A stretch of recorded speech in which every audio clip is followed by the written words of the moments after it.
Halo semuanya, Assalamualaikum, selamat datang di QWERTY IT. Bersama saya Ilham Pangestu. Kemarin kita udah sampai di materi HTML div ya, atau HTML block. Yang blok kosong, maksud saya blok div atau pembungkus gitu ya, sorry. Sekarang kita lanjutin ke HTML classes atau atribut HTML. HTML atribut kelas. Nah, atribut kelas ini untuk apa sih? Atribut kelas ini digunakan untuk kita membuat kelas, suatu kelas di dalam tag elemen HTML ya, untuk membedakan. Kelas ini bisa kita pakai di mana aja. Contohnya di sini kan di elemen div, elemen tag pembungkus div kan. Tapi nggak cuma di div aja. Kita bisa naruh di H2, P maupun di tag-tag lainnya gitu. Biar biar kita bisa nanti waktu styling atau nanti membuat script di JavaScript itu makin mudah, kita bisa memilih mana yang mau kita edit-edit kayak gitu. Nah, ini kita lihat contohnya ya di sini. Atribut kelas itu kayak mana? Nah, ini kan atribut kelasnya semua di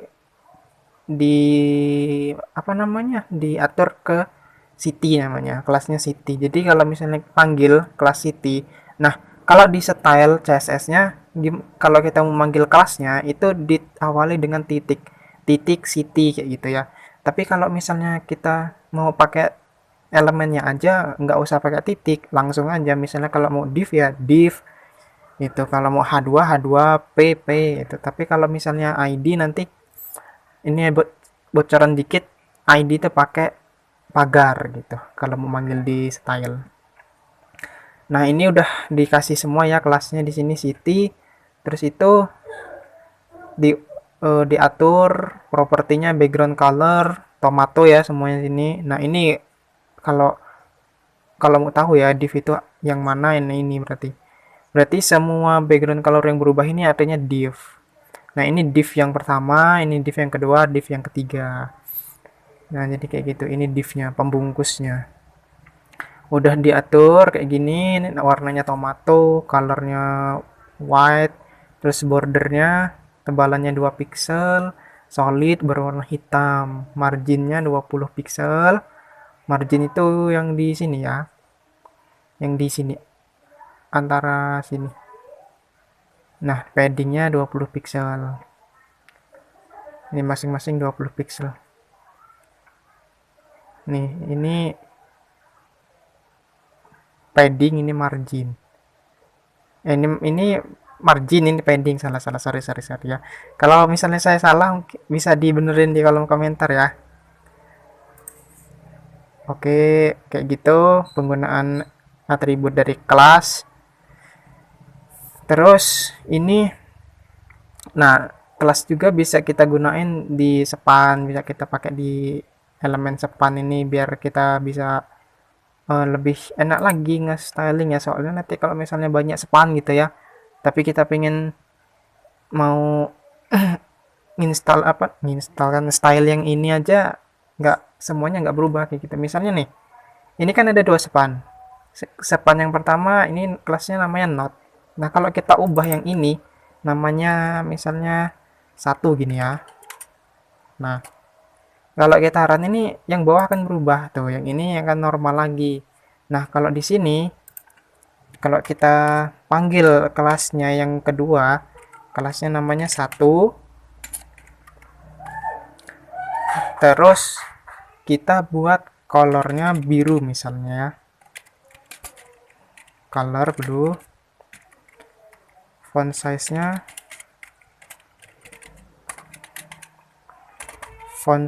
kita ubah ke misalnya 60 pixel atau 30 pixel lah, 30 pixel kayak segini ya.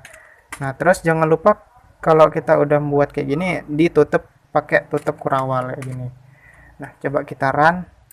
Nah, kalau di run yang ini, yang kelas 1 ini pasti berubah warnanya menjadi biru dan font size-nya menjadi 30 pixel kayak gitu. Jadi kalau kita mau style satu-satu kayak gini, mau misahin walaupun sama-sama span, kita bisa pakai kelas kayak gini ya. Kayak gitu. Oke, penggunaan kelas mungkin itu ya. Selebihnya ya sama aja, kayak tinggal bedain nama kelasnya kayak gitu gitu. Nah, kalau di script ya, script ini untuk JavaScript-nya kita spill sedikit aja.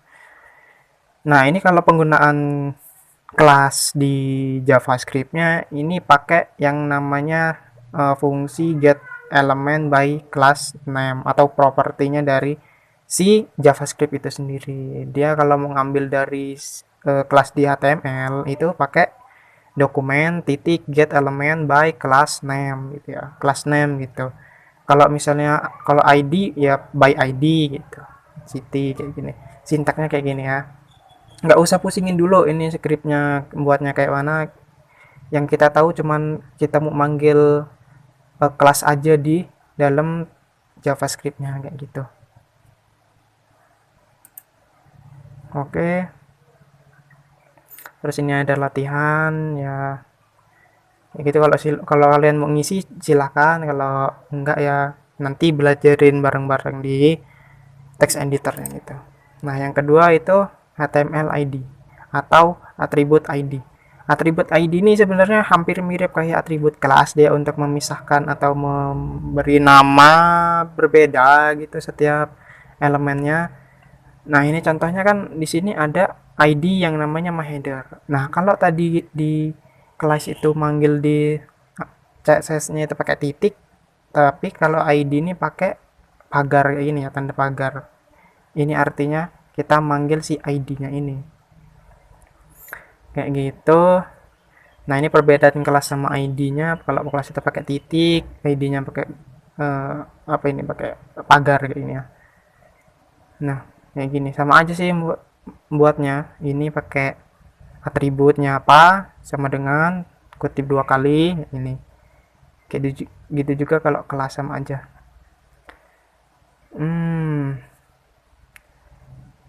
Oke. Terus ini hrefnya, oh ini digabungin ya. Ini jarang kepakai sih saya kalau gabungin href di dalam ID ini. ID dalam href kayak gini. Ini contohnya. Nah, ini scriptnya. Nah, kalau di script tadi kan kalau kita manggil kelas itu dokumen get element kelas gitu kan. By class name apa kelasnya gitu. Sedangkan kalau di dalam kalau ID kita manggil ID-nya tuh dokumen titik get element by ID, nama ID-nya apa titik inner HTML, artinya di dalam teks di dalam HTML-nya kayak gitu. Terus ini kita mau ngasih pesan apa gitu dalam ID-nya nanti, gitulah. Nggak usah pusingin dulu, nanti kita belajarin bareng-bareng ya. Oke, lanjut ke iframe. Kalau iframe ini dia untuk membuat frame ya, atau ya membuat frame. Misalnya nih, contohnya di sini kan halaman Web3 School ini sampingnya ada pisah kayak gini kan, apa namanya, frame pisah kayak gini. Nah, kanan kirinya ini bisa dibuat pakai iframe itu. Nah, kita bisa membuatnya pakai elemen iframe. Sintaknya kayak gini, tag elemen pembuka atau tag pembukanya iframe, penutupnya kayak gini. Nah, di dalam iframe ini terdapat atribut ya. Yang penting itu dua, src tempat kita untuk mencari konten yang ingin kita tampilkan di dalam frame-nya, terus title-nya apa. Title ini untuk membuat judulnya aja, untuk memisahkan gitu, apa ya, membedakan gitulah antar iframe itu. Misalnya nanti kalau banyak iframe kayak gitu, terus kita kasih title kan gampang gitu. Nah, gini coba kita lihat contohnya. Nah, contohnya kayak gini. Ini defaultnya ya, default dari iframe-nya itu kayak gini bentuknya. Dia pakainya kayak gini, src-nya ini, atau kita naruh konten dalamnya ini dari mana gitu sumbernya. Misalnya kita ada nama file lagi. Ini kan contohnya ada file yang namanya demo underscore iframe titik htm. Nah, kita mau manggil ini file ini ke dalam HTML yang ini gitu. Jadi kita memakai src, kita ngambil ini, dia ngambil filenya dari mana entah ini ya. Biasanya satu satu folder ya gitu, satu directory, dia ngambil yang nama filenya ini, terus dia tampilin ke dalam frame-nya ini. Nah, terus atribut selanjutnya ini untuk memberikan ukurannya, ukuran dari frame-nya ini. Ini kan contohnya height-nya atau tingginya itu 200 pixel, sedangkan width-nya itu 300 pixel. Nah, titelnya bebas ya. Nanti kalian mau kasih titel apa aja terserah. Ini contohnya iframe example. Kayak gitu, ini cara membuatnya. Iframe juga bisa diatur-atur stylenya, pakai style juga bisa. Ini height-nya. Ini tapi ini kan langsung pakai atribut ya. Sedangkan ini pakai atribut style. Kayak gitu. Kalau atribut style ini nggak cuman height dan width-nya, kita bisa buat bordernya nanti, itu contohnya. Nah, kayak gini contohnya, stylenya pakai border ya. Bordernya dihilangin. Nah, ini kalau ini bordernya dibuat warna merah, terus tebalnya itu 2 pixel. Oke, kayak gitu. Coba lihat ini contohnya.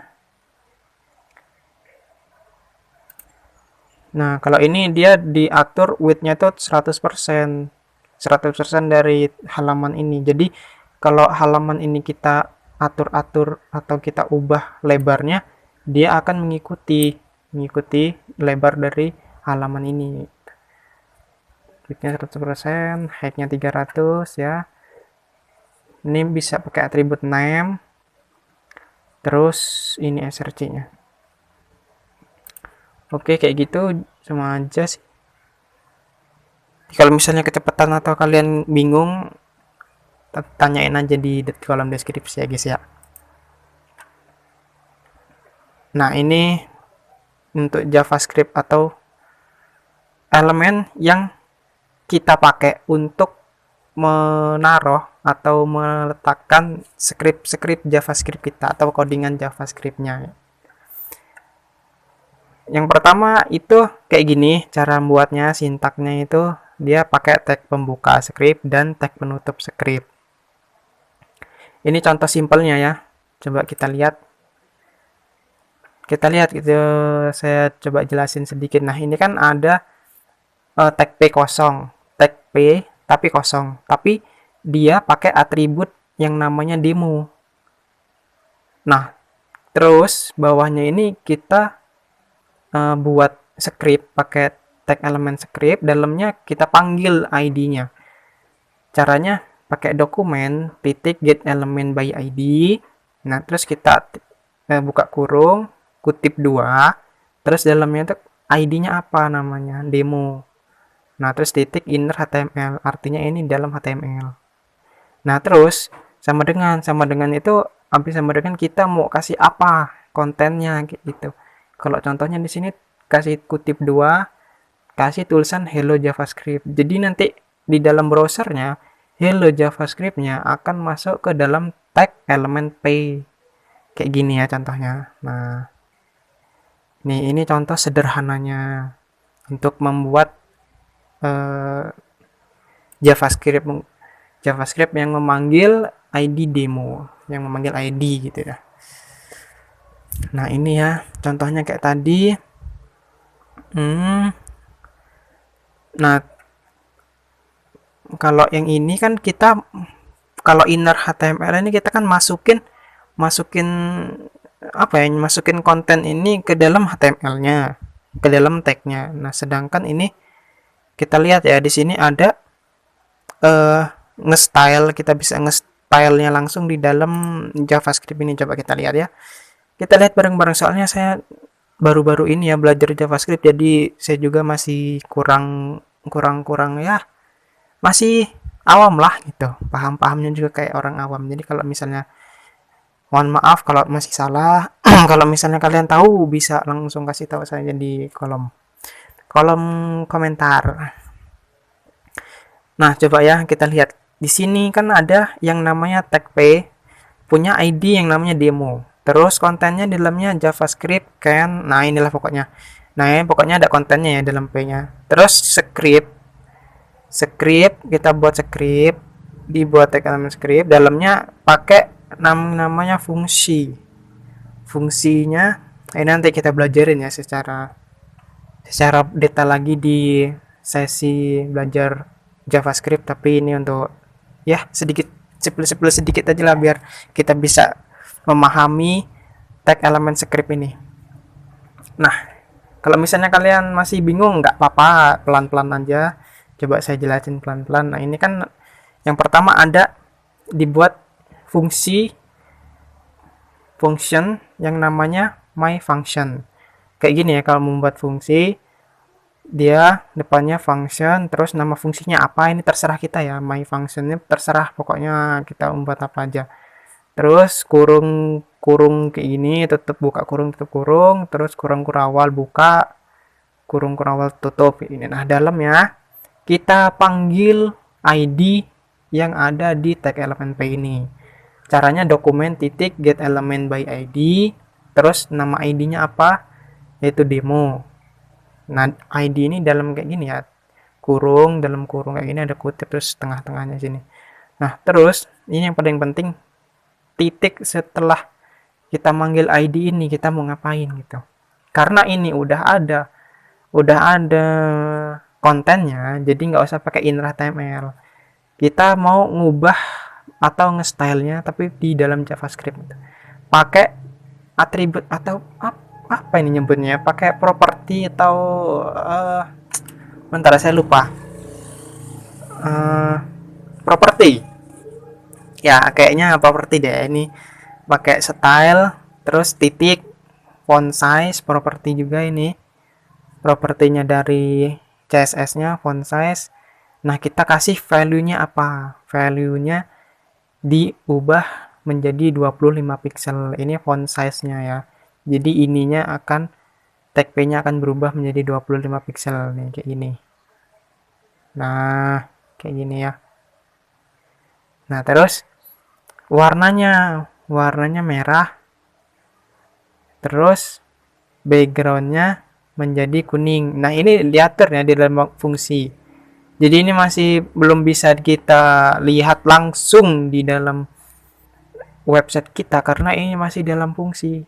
Nah, caranya untuk membuat fungsi ini bisa kita lihat hasilnya di dalam browser itu dibuat tombol ya kayak gini. Contohnya pakai tag elemen button, tipenya button, terus on click ini artinya diklik ya. Kalau kita ngeklik button ini mau dibuat kayak mana atau mau lari kemana kayak gitu. Ini kalau contohnya kan kalau buttonnya diklik, klik me, dia akan menampilkan isi function yang telah kita buat di sini ya. Coba ya kita ubah kayak kita klik. Nah, gitu. Ini fungsi JavaScript. Ibaratnya kayak gini. Kalau kemarin kita omongin gitu HTML sebagai kerangka suatu websitenya. Kalau di orang itu kerangka tulang-tulangnya. Nah, kalau CSS itu dia stylenya atau tampilannya.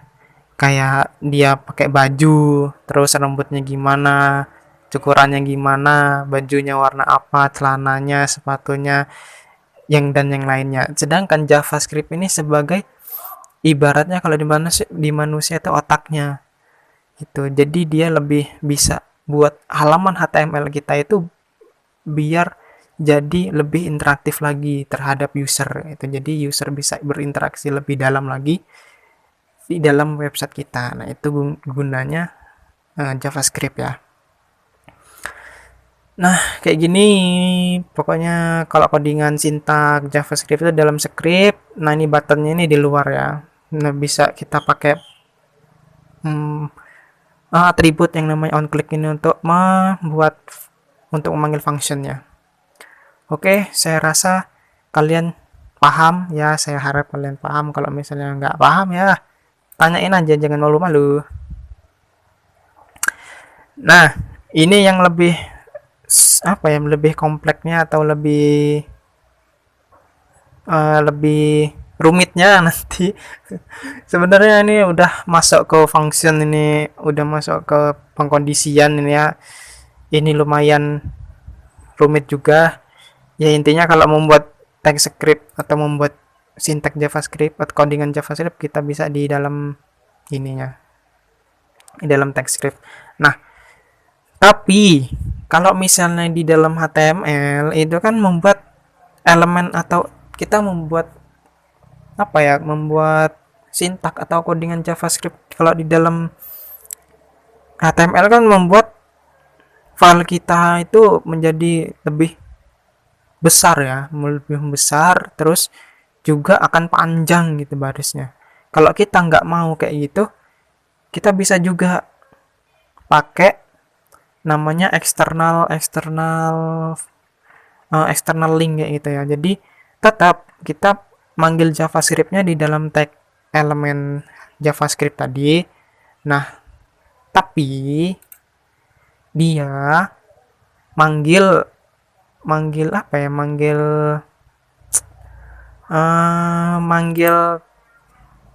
apa sih namanya? Manggil file file JavaScript-nya itu pakai atribut yang namanya src.